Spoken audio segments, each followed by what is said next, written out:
The National Building Museum's Honor Award recognizes individuals and organizations that have made significant contributions to our building heritage.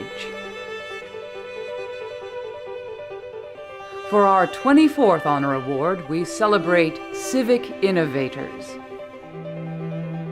Architecture and interdisciplinary design firm Perkins+Will, the United States Department of Energy's Solar Decathlon, and the founders of the New Orleans Habitat Musicians Village, Harry Connick Jr., Branford Marsalis, and Marie Wilkins, and Jim Pate. Our civic innovators face many of society's biggest challenges. The modern era left the world with some amazing artifacts of architecture, but it also created huge problems. And there was in many ways an over-reliance upon technology. In the U.S., buildings constitute 40% of our energy consumption, and residential buildings are about half of that energy consumption. New Orleans is New Orleans because there are these long-standing communities where musicians, generations of musicians and families lived and handed down the tradition from person to person. And what the storm did was take that away.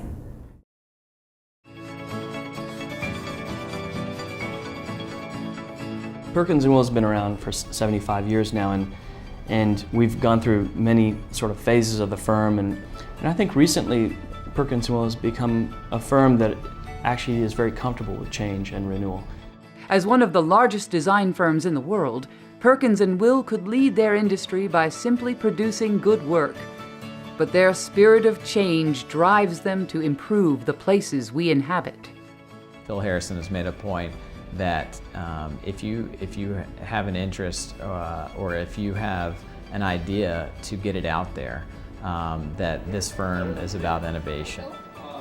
We've now formalized this idea around an innovation incubator where we're providing what we call micro grants. And it's amazing the kinds of wonderful ideas that wouldn't have come from traditional management means at all. One award-winning idea born out of the firm's inventive culture could impact the quality of learning and the health of our children.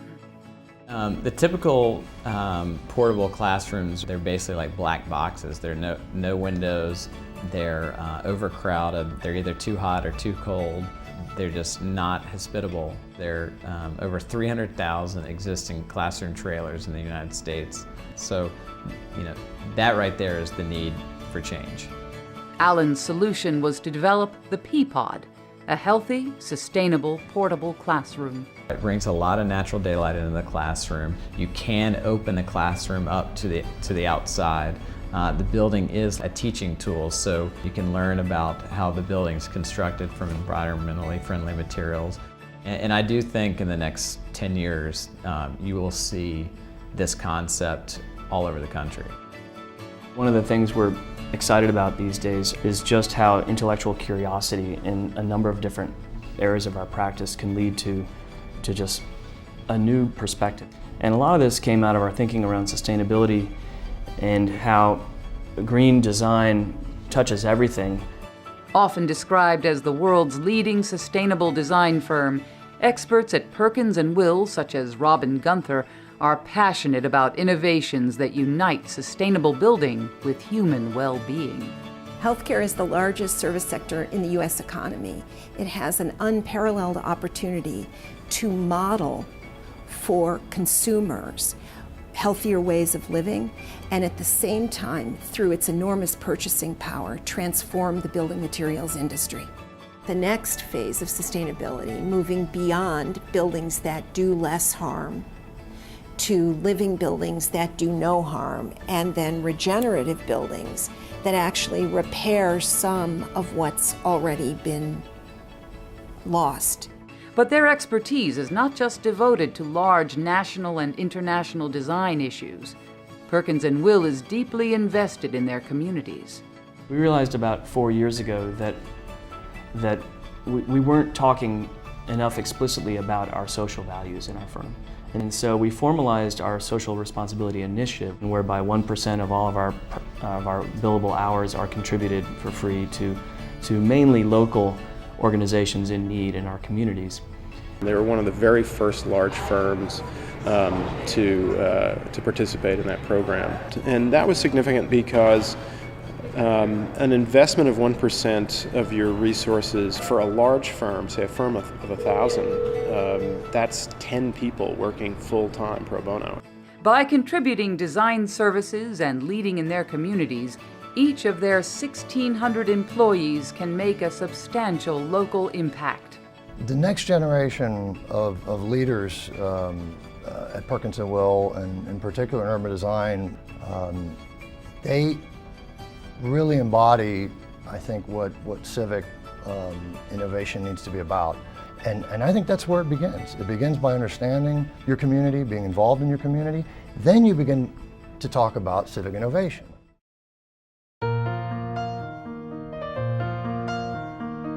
During the 80s and 90s, the department was doing a lot of research and making a lot of progress. Solar systems, energy efficient components, more energy efficient houses. We had a lot of technology, but we couldn't put it all together in a nice, neat package that would be acceptable to the consumer. In response, Richard King created the U.S. Department of Energy Solar Decathlon, a 2-year international competition that challenges college students to design, develop, construct, and operate full-scale, highly efficient solar homes. The homes are then shipped and rebuilt on the National Mall for public viewing, performance testing, and judging. The mission of the Solar Decathlon is to foster research and development and innovation for the benefit of the country. And this project challenges our universities to push R&D, come up with new ideas, and prove to the public that solar housing, energy efficient housing, is beneficial and has a lot of paybacks. The multiplier effect of collaborative learning and teamwork among college students of all disciplines is an innovative and crucial product of the competition. It's not just architects and engineers. They get MBA students to help them fundraise and manage the team. You need interior designers, even horticulturalists, because they put gardening around the house. You need communicators. So they reach out across the whole campus. We have to raise the money. We have to build the house. And by the way, we have to build it on campus, take it apart, ship it down to DC, put the thing back together in a couple of days. There are a lot of challenges. We pushed through because A, we had each other, we really believed in each other, and B, we really believed that we were working on something important. It was the most exciting experience in school. Not only because of the education, because I think I learned a lot more in those studios than in anything else, but understanding how a project works and how we have to collaborate. And a key takeaway for us from working with the technology was that we must demonstrate to the public and to ourselves what is viable today. What can we deploy today that's going to have a positive impact on the world?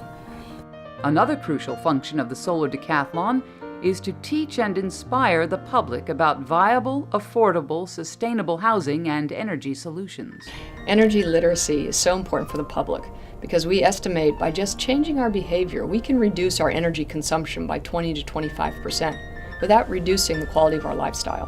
Why the Solar Decathlon is important in energy literacy is because it demonstrates how we can achieve this in something real and tangible. One of the most incredible aspects of the Solar Decathlon is just that you interact with several 100,000 people on the mall. And you want to make sure you're doing a good job to get out the word, because you see that as the vital purpose. We educate the policymakers. When they take a break, they come in and see the houses. Solar Decathlon educates a huge amount of people. And by educating the public, that is how architecture and design is going to change. I never experienced such hungry people at the Solar Decathlon. They came, they'd go through the houses, they'd ask questions. They were really hungry to learn. How can I do this? Where can I buy these houses? Where can I get the products? I want to do this in my house. The benefits of the Solar Decathlon are many. The public is introduced to innovative homes powered by the sun, sustainable housing solutions are developed for society, and the students gain unparalleled skills. The training and the development and all the thinking and hard work is something that I know these students will take away with them. It will become a very important part of their life and hopefully their future careers.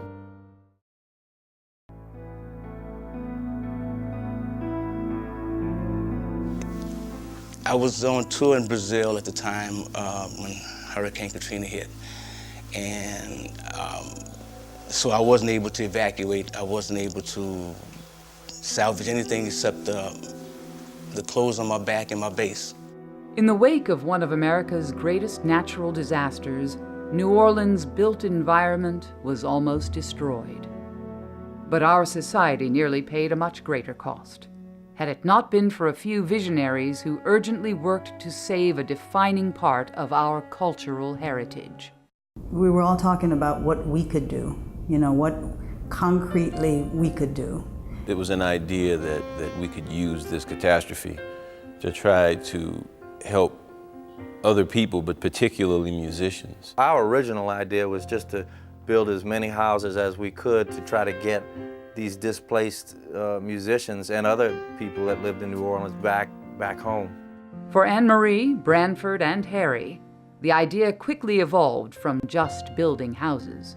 They decided to create a village to preserve their unique community and traditions. For them, this was helping people who formed them. They are who they are today because they're from that crucible. Habitat came up because we had actually been working with Habitat for the last several years. We found Jim Pate. He bought into the idea immediately. It was built around a notion of bringing together a group of people to preserve a cultural tradition. And I think it's important to realize that the lifeblood of any place, any community, any city, is found not only in its people, but in its culture. The vision was to create just a little corner where generations could come back together, where they could sit on a stoop and trade stories and share. Now, 5 years later, their visionary idea has become an extraordinary reality. It's a throwback. It's a time warp. Everybody will come out and sit on a porch and hold conversations and help one another. I feel like I'm back in the time when everybody felt safe to leave the doors unlocked. I've got some of the best neighbors, naturally I'm biased, with musicians. Bob French, the drummer, jazz drummer, lives right across the fence. Lil Freddie King, the guitarist, he's the living legend. Smokey Johnson's on the corner. He played with Fats Domino for almost 30 years. One of my neighbors, Shamar, we've been putting our heads together because he's from today and I'm from yesterday. We wanted to put a space together where the tradition of passing the culture on was celebrated and honored. An essential part of the Musicians' Village concept was to create a place where elders could teach, children could learn, and the neighborhood could regenerate. The purpose of the Perkins Marsalis Community Center, Music Education Center / Community Center, is to provide a service to the community, not just to musicians, but to everyone who actually lives in the neighborhood. First of all, Ellis is a member of the community that is so highly respected, not only here but around the world. And it's also a chance to continue the tradition of New Orleans music, all different kinds of New Orleans music under one roof. Once the Perkins Marsalis Music Center opens up, this place is just going to blow up. Out of devastation, a new model of housing and community emerged that sounds like a magical place.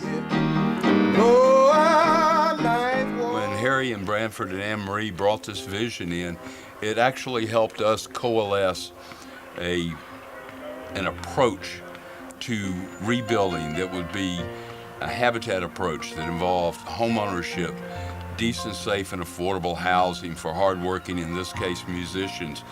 So it really became almost a beacon for the organization as well as a beacon for the entire city. They have made these houses affordable enough that young people who may have never owned a piece of that American dream, property, are able to do it.